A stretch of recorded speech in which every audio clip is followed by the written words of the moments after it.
Hello, and welcome to another session of the Forehand podcast, where I, your host, Alvin, will take tennis and breaking down to its fundamentals in various categories. And on this session, I want to talk about what might be the proper steps into developing a young athlete.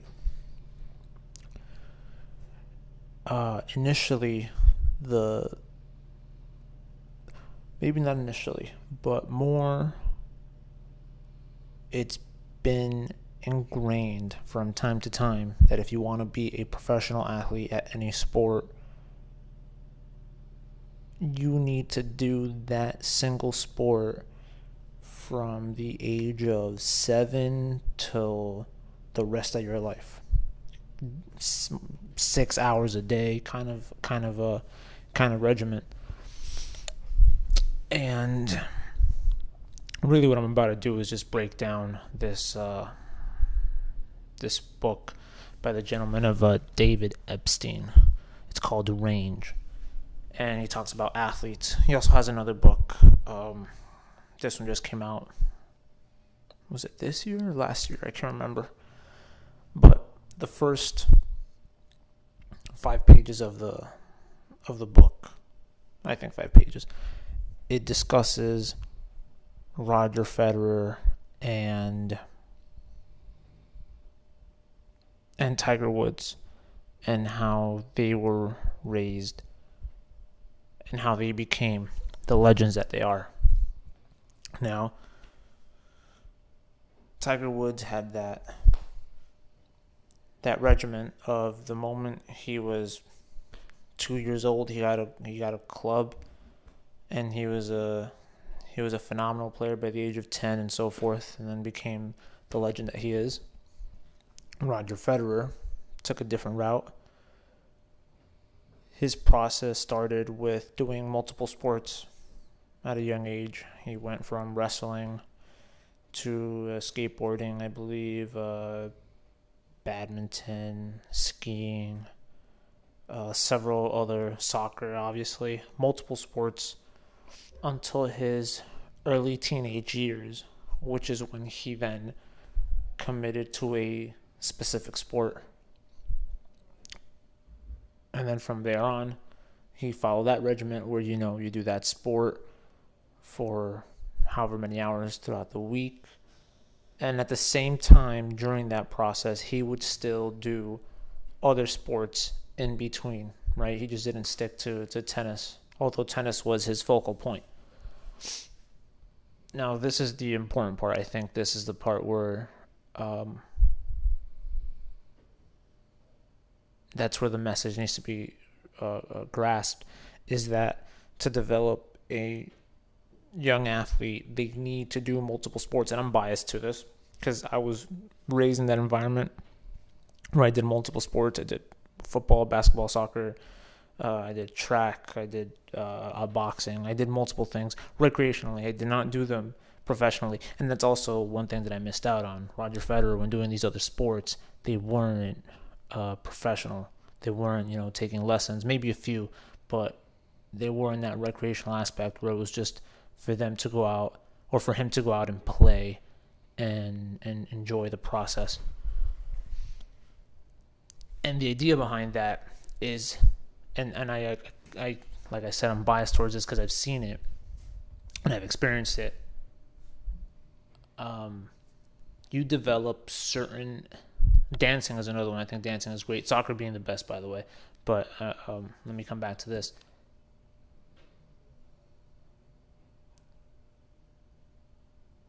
It helps you develop certain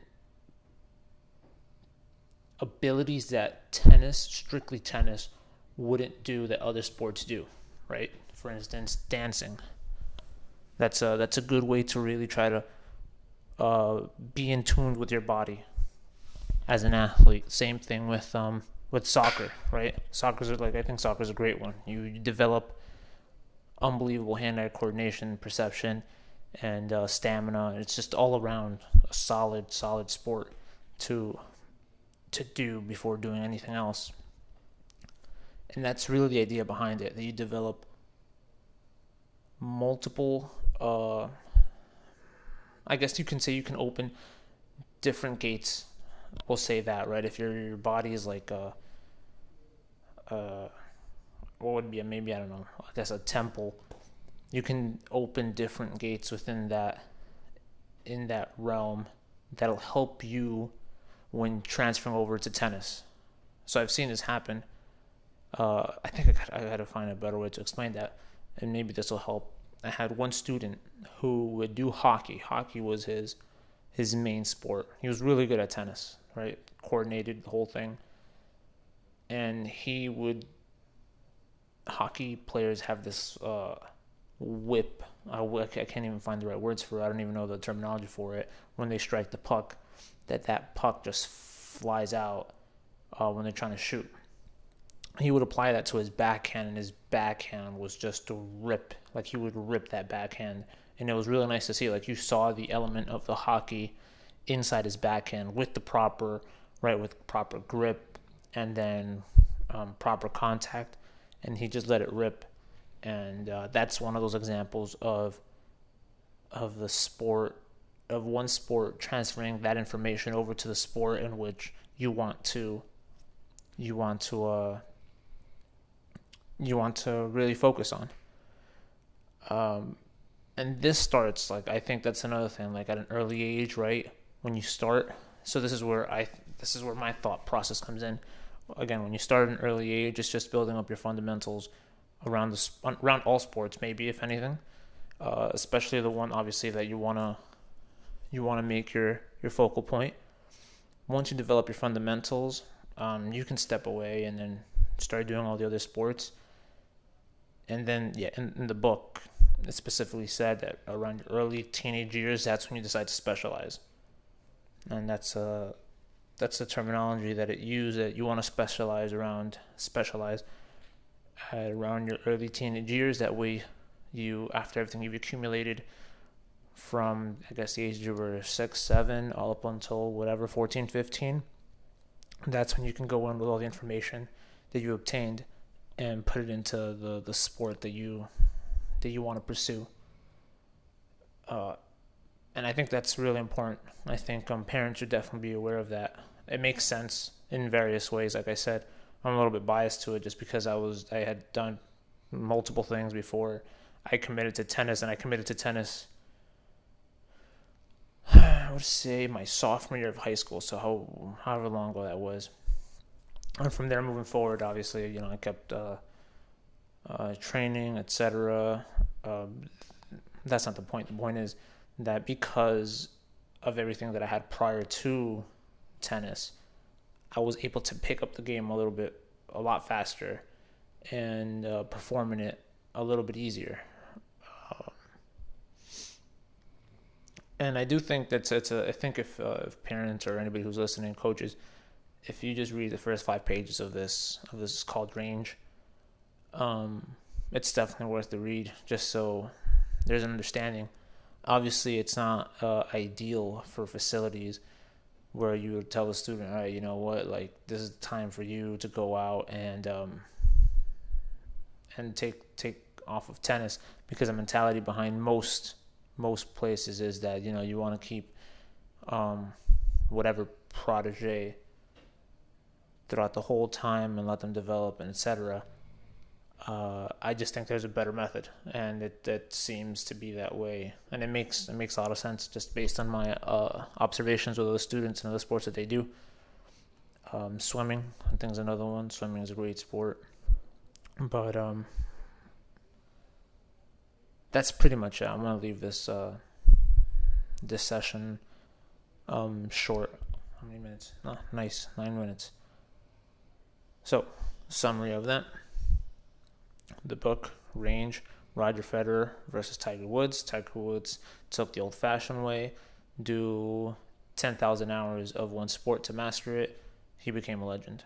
Roger Federer took the other route, did multiple sports prior to tennis, and while doing tennis. Let me correct that. While doing tennis, he also did other sports. and was able to transfer the information from the other sports into tennis and became the legend that he was. Parents should really take this into consideration, because it does help. It does not just help parents; it also helps coaches out. I think it's great when you can have a young tennis player with other, I would say, physical abilities, just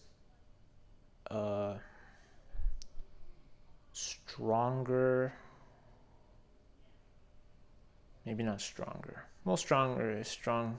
They would be stronger for sure. But I think that they're just what's the word I'm looking for? This is where my ignorance kicks in.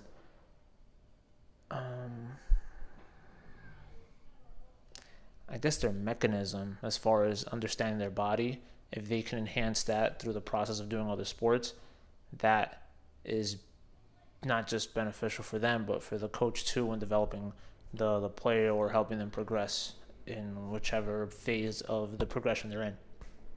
But yeah, I think that was pretty much it, and that's, I think, where I left it off in the last session when I spoke about group sessions and private sessions. That I wanted to talk about this particular topic, but I wanted to leave this on its own session, just because I think it's good. It's definitely something worth considering. All right. Other than that, any questions, any comments, any suggestions, any stories would you like to share as far as athletes or tennis players, tennis coaches, anything you want to share? You can leave in the comments, email forehandpodcast@gmail.com. Instagram, I'll have a link in the Instagram. You can DM me there as well. And that is all. Happy holidays, and I'll talk again soon.